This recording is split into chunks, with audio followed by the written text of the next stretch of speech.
Hello, Conan O'Brien here. For the past 2 weeks, we've been featuring prominent Black voices on our program, and I would like to continue that tonight. Earlier today, I had a fantastic conversation with Senator Cory Booker. I do not want to waste any time, so let's get right to that interview.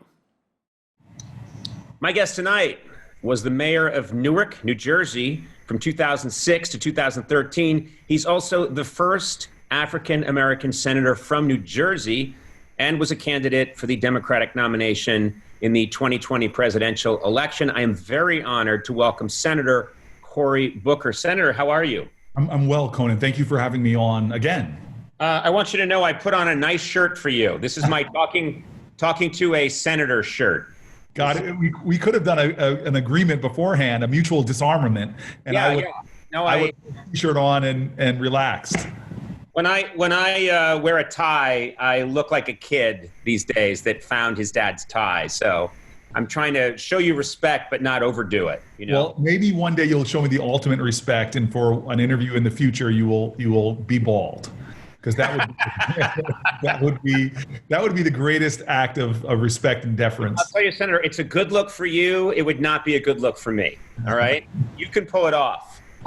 Thank you for doing this. I know you must be slammed and really busy, but it's a thrill to talk to you because there's so much everybody is trying to process and understand at the moment. One of the things I wanted to start with is that we both, you and I, lived through the riots following the release of the video of Rodney King's beating and the riots that followed the police officers being let go.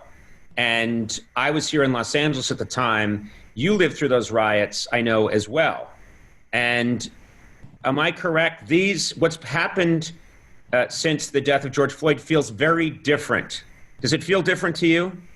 Well, in some ways, I know that moment very well. It was probably one of the most explosive personal moments in my life where I often channeled energy and anger in every way I could to try to advance issues. I was a college student, but I lost control that night. I wrote a column for Stanford's newspaper about Why Have I Lost Control was the title of it. And it was just this explosion of a lifetime worth of experiences where you're followed and surveilled and stopped and had guns drawn on you. And here I was at a point where I was president of my class, a football player at Stanford, on my way to Oxford to study. And I just felt like I'm still at this point where Black men in America is putting their lives at risk every time they have an interaction. And here, when I saw clearly on a videotape 50 plus blows to this man, that everybody of good conscience can just say that was wrong, that you had that verdict. And here I was again, 30 years later. I remember that night. I remember marching in the streets in Northern California.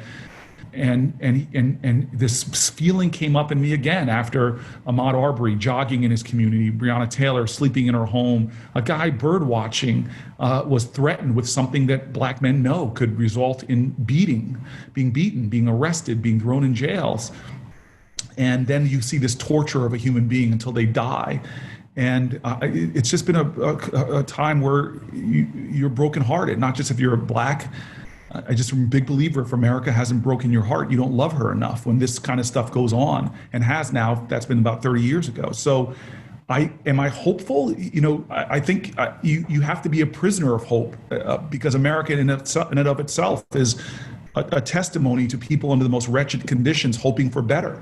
And so, yeah, it's amazing for me to see 50 states plus a dozen countries, people protesting, small towns, in big cities, diversity of age, of race, and then to be in a position like a senator where I could write a bill that could not, I'm telling you right now, could not have been written a month ago and get the majority of the Democrats in the House and the Senate to sign on quickly.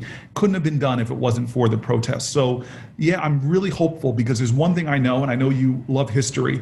If there's one truism that's true about America's advancement from the suffrage movement to workers' rights to civil rights to LGBTQ rights, is that change doesn't come from Washington, it comes to Washington. All of those great advancements were preceded by Americans getting up off of the couch and getting involved in protest and pushing and demanding that their government leap forward. And this has got to be one of those moments. I often, people ask me about history or the country, I always say the same thing. America's a work in progress. It's always been a work in progress, and there's a lot to do. And then, unfortunately, it almost feels that we've experienced way too many of these moments where we realize how much we have to do, how much work we have to do. Well, I think it's a disconnection where we have a poverty of empathy for each other. And, you know, King, in his letters from Birmingham jail, I posted them on my Instagram account, this one section where he says, what worries me more than the Ku Klux Klan and the White Citizens Council is actually white moderates, he was saying. Call this out, this idea that people who don't feel moved enough to get involved in changing the injustices that they would themselves admit. And so we're in this moment, I think, where it is a test to, will we address that poverty of empathy? And I see signs that we are, because these problems cannot be solved with the same levels of empathy and love with which that allowed them to fester for so long. We need to raise the level of love. And love is not an anemic word. It's not saccharine. Love is actually sacrifice and service for those who are suffering or struggling. And so this, to me, is really one of those moments where we are at a crossroads in American history. And my hope is that this becomes one of those big moments where we all look back, and when we're asked by our children or grandchildren, what did you do when America was at a crossroads? Did you sit at home and hope and wish and cheer on the sidelines, or did you get on the streets or get engaged in a way that made it happen? And that's my prayer, because my grandmother, black woman, I would ask her those questions. Where were you when this happened? I still remember World War II. She wasn't storming beaches in Normandy, but she bragged to me that she had victory gardens and she bought war bonds and she was a part of the effort. That's when we're at our best, when we're all invested. And that's still the test that's going on right now, is will we all be invested? I know I've been trying to talk to people about their personal stories. I know that you had the experience of your parents talking to you when you were 12 or 13 years old about being careful when you went out in the world because the color of your skin put you in peril. Yeah, I think that's the thing I've you know, I hate to use this word, but I feel a lot of shame about, because my parents did the right thing for a young boy that by the time he was 12 or 13 was over 6 feet tall, and that they knew that this world would potentially see me as a threat. And I had conversations early on, especially around the time I got a driver's license, where my parents, you know, not just told me to be careful, but, you know, made me sufficiently afraid to protect my life. And I guess when I say shame, I'm not shameful about my parents, who are of a generation where their circles had stories about vicious interactions with police and authorities. But I think the shame that I'm talking to is that I've had 30 years of adulthood now, and now I have to tell my nephews and my mentees, I have to give them the same lesson that we shouldn't have to give in America to kids. And so it hurts a lot that this tradition, this awful, wretched tradition, continues in this country, and it needs to end. I was speaking to a friend of mine, a comedian, Ron Funches, on last night's show. His son's autistic, and he said for years he's worried that his son would act out in public, and because of the color of his skin, his life would be at risk if the police had to intervene. But it's not any rational fear. People are shot holding a cell phone. People are shot reaching for a pen. And then those officers who use unleash that awful violence can say that they were afraid.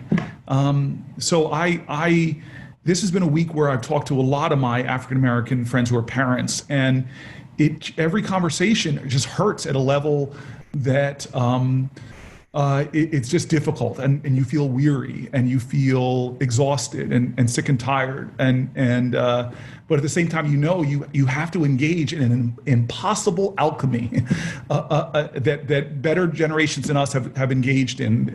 That somehow you can transform that hurt and that pain and even trauma for many into change, into an expansion of the consciousness of others, into love, and so many communities in America have been forced to bring forth that rare magic where you have to turn hate and complicity into action to save your own lives and to save the soul of your country. I want to specifically talk about the police, because this is a conversation in the last 2 weeks that's morphing and changing all the time, and it feels now we're in a moment of talking about how specifically can we do something to make sure that these deadly conflicts with the police don't exist, which might be a pie in the sky dream, but are certainly much less frequent. And you have a bill that you've put forth, the Justice in Policing Act of 2020. What are the specific things in that bill that you think could make a difference? So I want to confess to you, it may be the broadest police accountability bill ever in the history of our country, but it's very narrow. It's stopping stuff that's just common sense. You shouldn't chokeholds, racial religious profiling, no-knock warrants, a whole bunch of these practices. In some cities they're banned. That should be the law of the land for America. Number two, it just says, hey, if you really violate the law, if you do engage in criminal behavior, you should be held accountable for that behavior. And so it creates a better platform for criminal prosecution on the federal level, a standard that's achievable for people who do seriously wrong. And if you violate someone's civil rights, you no longer have something called qualified immunity. And then the last thing, which is just so obvious to me as well, is that sunshine is the ultimate disinfectant. If every department has to report up their uses of force, their police misconduct, it creates the ability for an average citizen all the way to a person in the Senate to be able to hold departments accountable, and stop some things that are bizarre in this country, where someone in one city can do awful actions of police misconduct, quit that department, move to another city, and get hired without that new department even knowing about their record. So this is a broad, strong bill, but I'm going to tell you, when I say it's narrowly tailored, it does not ultimately solve the larger problems of our society. What I mean by that is, King said, I can't legislate you to love me, but I can stop you from lynching me. So this is a bill that starts to stop what we saw with Eric Garner and Breonna Taylor. I can go through that. But what is the larger call of activists? This is the beauty in a lot of the things that I'm hearing right now, is again, back to that issue, is what is the quality of our mercy? What is the level of our love in America? Because I could talk to people on both sides of the aisle. I've talked to law enforcement officers. My first meeting with the FBI when I was mayor of my city, when we were going through gang intelligence, and I asked this guy just to see what his response would be, how do we solve this problem? And the head of the FBI says to me, we don't solve this problem, because the law enforcement officials in our country are dealing with symptoms. They're dealing with our lack of love and mercy towards each other.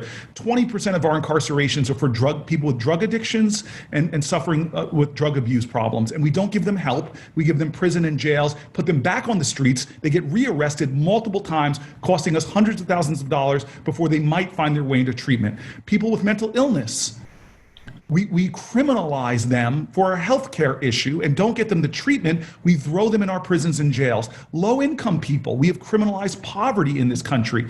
Any American who knows, when you have to make this terrible decision, do I pay for a traffic violation, which now has resulted in a warrant for my arrest, or do I pay my rent or put food on the table for my kids? We have been defunding public education. We have been defunding the kind of things that I can show you, the data that social scientists can prove that would lower crime and our need for police in the first place. So my bill that I wrote with Kamala Harris and the head of the Congressional Black Caucus and Nadler, an incredible coalition to just hold police accountable, is important. But what we should be striving for, don't we have a greater moral imagination in our country that we've created a police state? We are 4 to 5% of the globe's population, but 1 out of every 4 incarcerated people on the planet Earth is in the land of the free. 1 out of every 3 incarcerated women on the planet Earth is in the land of the free. And it's such a racially biased system that we are now at a point in America where there are more African Americans under criminal supervision, prison, jail, probation, parole, than all the slaves in 1850. What is the quality of our mercy? What is the level of our love? That's what the artists of activism on the streets are beginning to call for. Can't we be a society that stops problems before they happen and then we throw it all onto our police and our prisons, never really truly affirming human dignity and actualizing human potential? It feels to me, I had a conversation the other day with W. Kamau Bell, who made a point that has resonated with me ever since. That's what I go to sleep thinking about and what I wake up thinking about, which is this is about all of us doing our work, meaning rather than, yes, there need to be institutional changes in some of the ways that we enforce the law. There needs to be accountability. These are things that are clearly true, but it is false to say this is all up to other people, meaning for me to sit back and say, someone fixed the police, and then I'm here, I'm just going to watch the news and see if that happens. Everybody has to be accountable. Everybody has to practice empathy every day and sensitivity. That it's a practice, the way yoga is a practice, or any other exercise is a practice, or religion is a practice. It's something that you have to engage in all the time. Yeah, Conan, I'm here in part because of a white guy who was doing nothing on a couch in New Jersey 4 years before I was born, 65, is watching a movie back when we had 3 channels. Most of America's watching Judgment at Nuremberg. The movie is cut into because of something going on a bridge called the Edmund Pettus Bridge. He watches John Lewis and others being beat viciously. We know it as Bloody Sunday.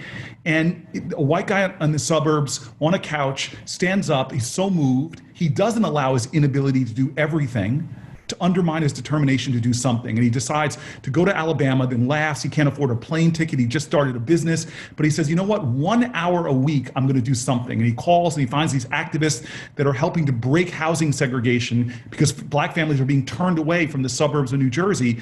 And he goes to 4 years later, he's got a sting operation set up. He's representing a family. They were turned away from a house. A white couple posing as them gets to buy the house. They put a bid on the day of the closing. Lawyer, black man, attacked by the real estate agent with dogs, punched in the face. Long and behold, they eventually move into this incredible nurturing home in a great community with great public schools. That was my family. That guy represented my family because in a moral moment, he stood up and said, I'm just going to give an hour a week. If he didn't do that, I might not be sitting here having this conversation. And to say any of us are powerless is to surrender our power. To say any of us are not responsible is to be complicit in the very injustice which we criticize. And so the question is what are you going to do? All of us, we have to rest. I've gotten more texts from people of good faith and goodwill saying, I don't know what to do. What can I do? And my response has not been to tell them what to do. My response is to never let go of that question. Every day, wrestle with that question. Let it haunt you. Let it push you to always say, I'm doing something in the cause of my country. Because we all, every one of us, drank deeply from wells of freedom and liberty and privilege that we didn't dig. We are here because of people that were willing to die. We are all no matter who we are, what we're living is our ancestors' wildest dreams. But you cheapen it and degrade it if you don't continue with that commitment so that our great-grandchildren will one day be living in an America beyond our dreams that really does, and as a nation that's in search of herself, it really does make real on the promise that we have liberty and justice for all. You've spoken a lot about empathy, and it's impossible for me not to mention, we've actually had almost 2 weeks of shows, I believe now, where we've not once mentioned the President of the United States, because I haven't wanted him to be a part of the conversation. I've wanted the conversation to go deeper than that. But I'll bring him up now because we have a leader of the country who I think everyone would agree has a chronic inability to demonstrate empathy. And I feel that has been a situation like what happened after the killing of George Floyd is, as crazy as it sounds, it's an opportunity for change. It's an opportunity for the President of the United States to bring us all together and to say beautiful things that might actually bring about lasting change. And I feel that has been squandered by our president. Yeah, so I love you for not centering him in your conversations, because it's not about him. This election is coming up is not a referendum on one guy in one office. It's really a referendum on who we are and who we're going to be to each other. And we've got to raise the frequency in our nation in terms of the love and empathy. But you mentioned him, so let me just say this. I just fundamentally believe, and I've watched leaders on both sides of the aisle demonstrate this. You can't lead the people if you don't love the people. And he just does not love all Americans. You don't have to agree with all Americans, but his willingness to so cavalierly deny so many Americans human dignity, for him to trample upon the very humanity of other Americans, to cheapen this nation by working so hard to divide us and to make us hate each other. All of those things mean he is illegitimate in the kind of moral leadership that we need. He may have the trappings of power, he may have the title of the office, but the title doesn't make the man has to make the title. And he has been a failure in a moral office that Republicans from Lincoln to Democrats like Obama, who have led with love for their country, with malice towards none, and with charity towards all. He's had so much malice towards so many and so little charity towards others. So I just want this to be a moral moment in America. And I'm so proud of his former cabinet members and national Republicans who are coming forward and saying just that this man is uniquely unqualified for this moment in history. And he has cheapened, to me, the greatest ideal in all of humanity, which America has striven in every generation to make manifest in this world, is that we are a nation of love where we love one another. He has so failed to be in the fight to make us a more loving nation, or as King would say, a more beloved community. And I have so much hurt for what he's done to people. And I've watched it. I've watched people, when he calls some countries shithole countries, I've seen immigrants come to me begging me to do something about it. I've watched him degrade. I talked to a college friend of mine whose kid was at Lafayette Park when he stormed in, had people storm in with rubber bullets and tear gas, and the anguish that somebody would think in this sacred capital, where people from the March on Washington to Second Amendment rights people have come for generations to peacefully petition their government, and he just tramples that for what? A national security issue because he had to urgently get someone? Nope, to hold up a book that he should read that talks about humility and the meek. So I can't give him more of my energy. I want to give it to us. I want to give it to love. I want to give it to good people who right now don't understand the urgency for them to act. That's where I want to give it. And so I don't want to, he is not the center of my concern. Right. And I appreciate you having a show that reflects that. Well, I have not wanted to do Trump jokes or make it all about Donald Trump, because ultimately I find him very uninteresting, and his actions sadden me. But I'm angry. I reserve my anger for people that enable him. That's what makes me angry. And I get very angry at people who do know better, who are in a party that may be in the short term benefiting from the fact that he holds that office. But in the long term, I don't know how they're going to be able to talk to their kids or their grandchildren. And so I've been very moved by especially the military leadership that's come forward. Mattis, Kelly, most recently Colin Powell, that is something that the Republican Party does show respect for, is our military leadership. And when you have these prominent members of the military speaking out, that my heart swells with pride. I'm very happy that people are coming forward. I just wish there were more. I wish there were more people who would step forward and say, you know what? Yes, we got some good court appointments. Yes, we got some stuff done because we had someone in the Oval Office who would do our bidding, but this is too much. You know, I wish we'd hear from more politicians like that. Well, we've heard throughout history the bystander.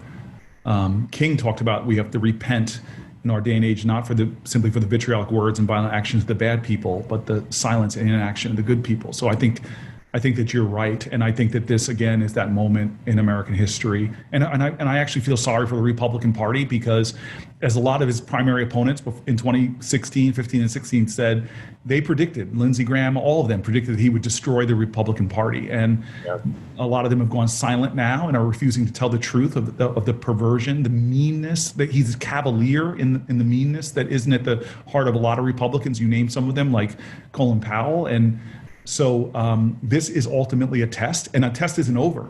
This is a president who could disrespect the peaceful transition of power in 150 days if he loses. He's already trying to delegitimize the election. This is a president that is capable, has shown us that he's capable of anything. And so the stress test on this nation over the next 150, 160 days are going to be great. And this is a defining moment for all of us. And in a defining moment, you're not defined by what happens to you. This guy's capable of anything. You are always defined by how you choose to respond. And I agree with you. I'm happy for those who have decided to respond by not silence, but by speaking up, by lifting their voices to be heard by history. I keep, and you know, I hate to be, I don't want to have a false note of optimism, but I've been looking for that. And we started out this conversation by talking about Rodney King. That felt like it was a moment that then passed. This feels like it has the potential to be a moment that lasts, a moment that continues. I'd like it to be a moment where we don't say, okay, we made it through that and now things have calmed down. I'd like to believe that there's going to be lasting change. And I do think the fact that we are now, it's been over 2 weeks, and we are still seeing an incredible amount of unity in the reaction to how to George Floyd's death, but also just the history of how common this was. This was not a surprise to Black people, his death. It was sadly, it shocked many other people, but sadly, it was not a shock to people in the African American community. Not at all. And I think the African American community has had to find a way to work through disappointment over and over again, and betrayal over and over again. And I just think about this last week where Senator Harris and I were on the floor to try to meet a moment where all the members of the House of Representatives, but 4, voted for an anti-lynching bill. That 99 senators understand that this has been a bill that has been tried over 200 times, well over a century to pass, failing over and over again, that this country, with the most shameful history that we don't teach adequately in high school or even college, but the greatest periods of domestic terrorism we've ever seen, thousands of African Americans being lynched, not to mention disappearing or being beaten. And we were on the verge of passing it yet again, and we failed because a senator objected to it. And so I just think that that's the moment we have to recognize. Civil rights legislation failed for decades and decades until it passed. Suffrage movement failed over and over and over again until it passed. And the people that can work through heartbreak and recognize the heart, that's not one organ that keeps beating even though it's broken, that's what we need to be sustained by. So I'm a prisoner of hope just like you, but hope will get slain. In fact, the message where King was killed, if you go to Lorraine Motel right now and look down, and it's words from the Torah and from the from the Bible are written there where King was slain. It says, behold, the words of Joseph's brothers before they killed Joseph. It says, behold, here cometh the dreamer. Let us slay him and see what becomes of his dream. And I really think that that's the moment we're in right now in America, is what will become of our dream. Heroes have been slain, martyrs have been made, but it's up to us, the living, to answer that question, because the dream of this country is, we're still in search of it. It still beckons to us from beyond our grasp. And I'm just hoping that we can be the nation that together comes forward and says, not on my watch will we lose this dream. In fact, we will advance it for the next generation. And if we can do that, and now I will, this could be the greatest era. Often, sometimes you have to face the darkest of times for America to lurch forward. This could actually be one of the greatest periods right in front of us of national advancement, where we make this a more loving nation. We're not just in words, because sentimentality is easy, but we can make it in substance in our laws. And that's my hope. That's my dream. Well, an absolute honor to talk to you, Senator. And I hear you, and I think a lot of people hear you, and I think a lot of people are committed to making this a day in, day out, I want to call it an exercise, struggle, but just through actions, rather than sentimentality and then hoping someone straightens this out, because we all have to dive in. So, thank you. From your lips to God's ears. Thank you. No one's listening to me. That guy stopped listening to me a long time ago, or whatever. I don't know God's gender, but God's seen too much of my foolishness over the years. But really, thank you so much. I know you're very busy, and I know you're doing very important work. And so bless you for taking the time today. I really appreciate it. Thank you, my friend. Thank you so much. Take care. I salute you. I don't even know if that's proper, but I bow. I will namaste you. Next time we talk, I'll have shaved my head. So that's exciting to me. If that ever happened, truly, you could put one of those bald caps on. That would be enough. Maybe we'll do that, because this thing, I'm sure, is going to look hideous. You can pull it off. I cannot pull it off. I think. All right. Have a great day, and thank you very much. Thank you. Thank you so much. Thank you. Good night. Bye-bye.